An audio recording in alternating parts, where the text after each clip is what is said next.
રસોઈ પ્રેમી મિત્રો, આપ સૌનું હું કૃતિ સરૈયા વાનગીના રસોડે હાર્દિક સ્વાગત કરું છું. Title sponsored by LG Bandhani hing, essence of authentic taste since 1894, copresented by Varmora homeware and mother's recipe, પ્રેમનો સ્વાદ. હવે આપણે બધા રહ્યા ગુજરાતીઓ, એટલે ગુજરાતીઓના ઘરમાં જ્યારે અલગ અલગ વાનગીઓનું નામ લેવાનું થાય ત્યારે હાંડવાનું નામ તો અચૂકપણે આવી જ જાય. તો આજે હાંડવો બનવાનો છે, પરંતુ હાંડવાની પરંપરાગત અને વિસ્તરાતી જતી વાનગી બનવાની છે. આજે બનવા જઈ રહ્યો છે આંધણિયો હાંડવો. આ હાંડવાની ખાસિયત શું છે, એને કેમ આંધણિયો હાંડવો કહેવામાં આવે છે, આ બધી જ વાતો આજે વાનગીના રસોડે આપણે કરવાના છીએ. અને આંધણિયો હાંડવો કેવી રીતે બનાવાય છે એની ખૂબ જ સરળ રીત આપના સુધી પહોંચાડવાનો અમે ખૂબ જ પ્રયત્ન કરી રહ્યા છે. તો ચાલો વધુ વાર નથી લગાડતા અને કરીએ છીએ આપણે આજના શોની શરૂઆત અને મહેમાને પણ મળીએ. દર્શક મિત્રો, આજે વાનગીના રસોડે ફરી એકવાર આપણી સાથે હોમ શેફ જોડાઈ ગયા છે માનસીબેન પારેખ. માનસીબેન, આપનું ફરી એકવાર સ્વાગત છે વાનગી. Thank you so much. હવે આજે આપણી જે વિસરાતી વાનગી છે એનું નામ છે આંધણિયો હાંડવો. તો આંધણિયો હાંડવો એટલે કે જે જૂના જમાનામાં આંધણ મૂકી અને એને પકાવતા હતા. હાંડવો આપણે જે એના માટેનું જે કુકર આવે છે હાંડવા માટેનું, એ નહીં, આપણે પેનમાં બનાવવાનો છે. એ હું તમને ઇઝી રીત બતાવી દઉં છું. ચોક્કસ. તો જે ઇન્સ્ટન્ટ પણ બનશે અને ચટપટો પણ બનશે. તો સ્ટાર્ટ કરીશું આપણે. બિલકુલ બિલકુલ. એના માટે આપણે ઓઇલ લઈશું. તેલ સિવાય પણ આપણે જે ઇન્ગ્રેડિયન્ટ્સ લીધા છે ઘણા ઓછા છે, એ પણ જોઈ લઈએ આપણે. હા, તો એના ઇન્ગ્રેડિયન્ટ્સ આપણે તેલ ગરમ થાય ત્યાં સુધી ઇન્ગ્રેડિયન્ટ્સ જાણી લઈએ. ઇન્ગ્રેડિયન્ટ્સમાં પહેલા તો બેઝિક મસાલા છે, ઓઇલ છે આપણું. આપણે 1 કપ જેટલો જે આપણે હાંડવા માટે જે લોટ હોય છે એ છે આપણો દાળ અને ચોખા પલાળેલો લોટ આપણો છે, એ તૈયાર કરેલો છે. એ 1 બાઉલ જેટલો છે. આપણે 1 ગ્લાસ ખાટી છાશ છે જે એડ કરવાની છે અંદર. અને 2 લીલા મરચાં છે સમારેલા, લસણ છે, લીમડો છે, બેઝિક મસાલા અને લીલા ધાણા છે. ઓકે, બરાબર. તો આપણે સ્ટાર્ટ કરીશું બનાવવાનું. તો સૌ પ્રથમ આપણે જીરું એડ કરવાનું છે. 1 ચમચી જેટલું જીરું એડ કરવાનું છે. જીરું થોડું ગરમ થઈ જાય પછી આપણે એની અંદર મરચાં અને લસણ એડ કરવાના છે. પહેલાં આપણે લસણ એડ કરીશું. જો મરચાં એડ કરીશું તો મરચાં કાળા થઈ જશે, એટલે આપણે પહેલાં લસણ એડ કરીશું. થોડુંક જીરું સંતળાઈ જાય પછી આપણે લસણ એડ કરીશું. મીઠા લીમડાના પાન છે જોડે, એ પણ એડ કરવાના છે. એટલે માનસીબેન, જ્યારે પણ વાનગીના રસોડે આવે ને વ્યુઅર્સ, ત્યારે એકદમ ઇઝી અને ક્વિક વાનગી તમે લઈને આવતા હો છો, એટલે ક્વિક રેસિપીના સ્પેશિયાલિસ્ટ તમને કહી શકાય. એકચ્યુઅલી અત્યારે કેવું થઈ ગયું છે કે ઇન્ગ્રેડિયન્ટ્સ ઘરમાં હોય પણ માઇન્ડમાં સેટ ના થાય કે શું કરીએ. એટલે આ એક આપણી જાતે જ ઊભા થયેલા પ્રશ્નોમાંથી સોલ્વ કરેલું છે કે ભાઈ આપણે આ કરીએ તો ફટાફટ બની જાય અને છોકરાઓ નાસ્તામાં લઈ જાય, આપણે ઘરમાં બી નાસ્તા માટે સાંજમાં પણ ચાલી શકે.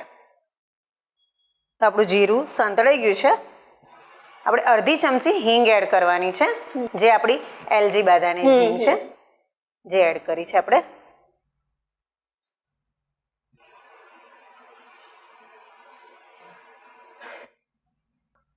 આપણે એની અંદર 2 ચમચી જેટલું લસણ એડ કર્યું છે અને લસણને સાંતળવાનું છે.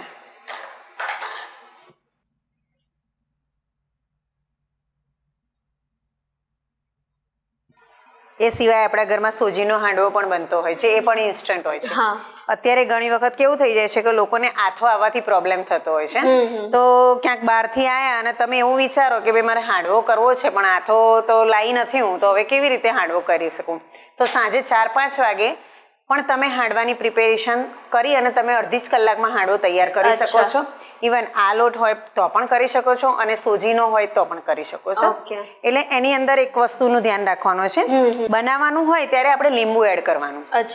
તો એ આથો લાયા ના હોય એટલે ખાટું દહીં અને લીંબુ, પછી તમે હાંડવાની જે તૈયારી કરો છો એ રીતે કરી લેવાની હોય છે. તો આપણો હાંડવો રેડી થઈ જાય. આપણે મીઠા લીમડાના પાન એડ કરીએ છીએ. આ બધું સારું મિક્સ કરવાનું છે. લસણને થોડું તતડવા દેવાનું છે.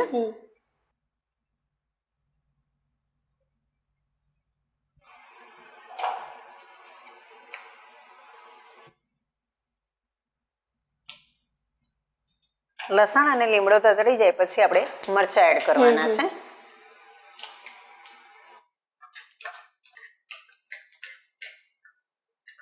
2 ચમચી જેટલા લીલા મરચાં છે એ આપણે એડ કર્યા છે.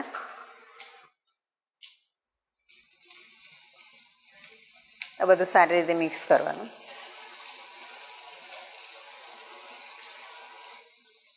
આપણું ખાટી છાશ છે 1 ગ્લાસ જેટલી, જે આપણે એની અંદર એડ કરવાની છે. લસણ અને લીલા મરચાં થોડા સંતળાઈ જાય સરખી રીતે, એની સ્મેલ આવી જ જશે એટલે પછી એડ કરવાનું.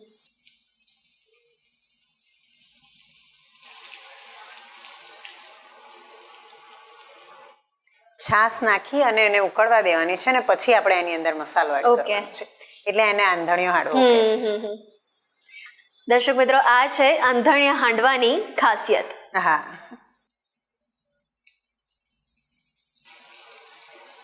આપણું લસણ પણ શેકાઈ ગયું છે, મરચાં પણ શેકાઈ ગયા છે, સારી સ્મેલ પણ આવી રહી છે. હવે આપણે છાશ એડ કરી દઈશું.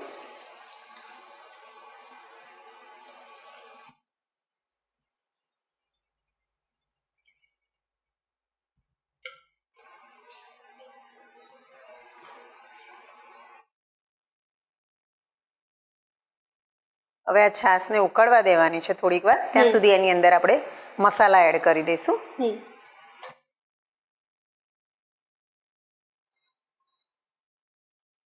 એની અંદર આપણે જે બેઝિક મસાલા એડ કરીએ છીએ, આપણે લીલા મરચાં એડ કર્યા છે એટલે લાલ મરચું આપણે ઓછું યુઝ કરીએ છીએ.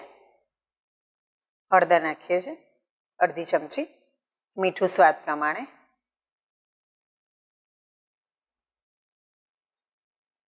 તો આપણે છાશ એડ કરી દીધી છે. હવે એને થોડું આંધણ એટલે કે ઉભરો આવે ત્યાં સુધી થોડી વાર રહેવા દેવાનું છે. પછી એની અંદર લોટ નાખવાનો છે અને પછી લોટને ગાંઠા ના થઈ જાય એટલે ગાંઠો, એનું ખાસ ધ્યાન રાખવાનું છે, નહીતર લોટ આપણો પરફેક્ટ બનશે નહીં. એના માટે આપણે થોડો થોડો એડ કરવાનો અને સાથે હલાવતા. ઓકે, એટલે જે પ્રકારે આપણે ખીચું બનાવતા હોઈએ છે એ જ રીતનું થશે. હા, બસ. ઓકે.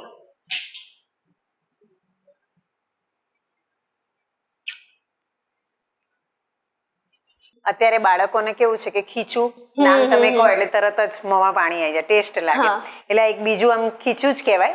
હાંડવાના લોટનું છે એ રીતે તમે જુવારનો અને જવના લોટનું પણ ખીચું રેડી કરી શકો છો. હવે ઉકળી રહ્યું છે સારું એવું, હજી થોડી વાર ઉકળે એટલે આપણે લોટ એડ કરવાનો છે અને લોટ થોડો થોડો જ એડ કરવાનો છે. આપણે ચમચીથી થોડો થોડો લોટ એડ કરવાનો છે. થોડો એડ કરતા રહીશું અને સાથે એને મિક્સ કરતા રહીશું, એટલે એની ગાંઠો ના થઈ જાય તો ટેસ્ટમાં પરફેક્ટ થશે.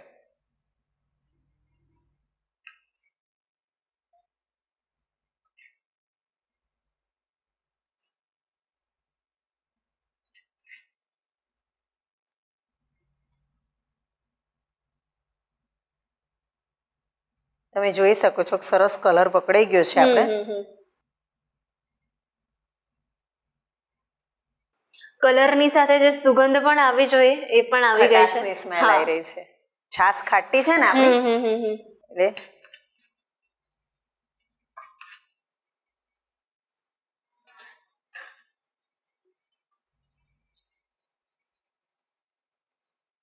ખાસ કરીને હલાવતી વખતે ગાંઠો ના થાય ત્યાં સુધી એને મિક્સ કરતું રહેવાનું હોય છે.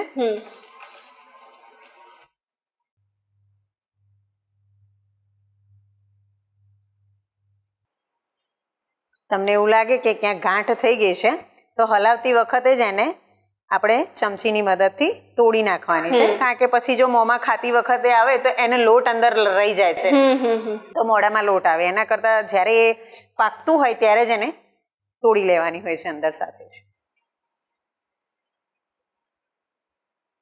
તો આપણું આ રેડી થઈ ગયું છે. હવે એને આપણે 2 મિનિટ સુધી સીજવા દઈશું. આંધણ મૂકી અને આપણે હાંડવો રેડી કર્યો છે, જે આપણી જૂની વિસરાતી વાનગી છે. એને થોડીક વાર સીજવા દઈશું, પછી આપણે એને ગાર્નિશ કરી દઈશું. તો આ રીતે ઝટપટ બની જાય છે જે રીતે ખીચું પણ બનાવીએ છીએ આપણે, મકાઈના લોટનું પણ ખીચું બને છે અને આ રીતે હાંડવાનું પણ બને છે. યસ, એ રીતે મેં આજે તમારી સામે હાંડવાનું ઇન્સ્ટન્ટ ફટાફટ સવારે બાળકોને પણ તમે નાસ્તામાં રેડી કરી આપો છો. Yes, yes. અત્યારે તો છોકરાઓના ટિફિનના જે ડબ્બા છે એ પણ ગરમ થઈ ગયા છે, એટલે તમે કોઈ પણ ગરમ વસ્તુ ભરી આપો તો એ ગરમ જ રહેવાની છે, એટલે ખાવાની મજા પણ આવશે. આ સિવાય મેં મગનું ખીચું હા. એનું પણ ખૂબ જ સરસ બનતું હોય છે. મગનું ખીચું એવું હોય છે કે મગને બાફી નાખવાના હા, હોય છે હા. અને પછી આ જ રીતે પ્રિપેરેશન કરી મગનો જે પલ્પ આવે છે પણ એને એકદમ પાણી જેવું ક્રશ નથી કરવાનું, થોડા કચરા રાખવાના છે. હવે આપણું આ સીજી ગયું છે, આપણે ગેસ ઓફ કરી દઈશું. ઓકે, થોડું એકવાર આપણે બંધ કરતા પહેલા મિક્સ કરી અને ચેક કરી લઈશું કે ગાંઠ છે કે નહીં અંદર, એમ પરફેક્ટ છે. તેલ પણ હવે બહાર નીકળી જ રહ્યું છે. તો આપણો ઇન્સ્ટન્ટ હાંડવો રેડી થઈ ગયો છે. ગેસ ઓફ કરી દઈશું. તો આ રેડી થઈ ગયું છે કૃતિ, આપણે એને સર્વ કરી દઈશું.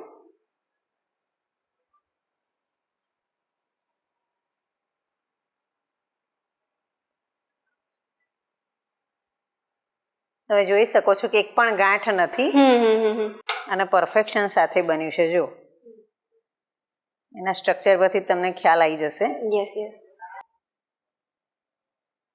આવી વાનગી વડીલો માટે તો ખૂબ જ વરદાનદાયક કહી શકાય. હા, તો રેડી છે આપણો વિસરાતી ઇન્સ્ટન્ટ.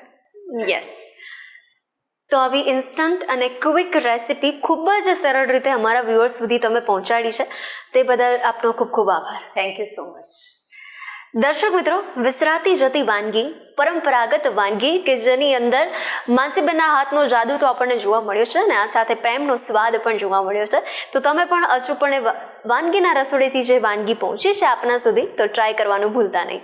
અને હવે બીજી વાનગી પણ ખૂબ જ સરસ લઈને આવ્યા છે, એકદમ ઇઝી લઈને આવ્યા છે. એ વાનગીની રીત પણ જોઈશું, પણ અત્યારે લઈ લઈએ ને એક નાનકડો બ્રેક. આંધણિયું હાંડવો બનાવવાની સામગ્રી: હાંડવાનો લોટ, તેલ, લીલા મરચાં, મીઠા લીમડાના પાન, ખાટી છાશ, મરચું પાવડર, હળદર, મીઠું, લીલા ધાણા.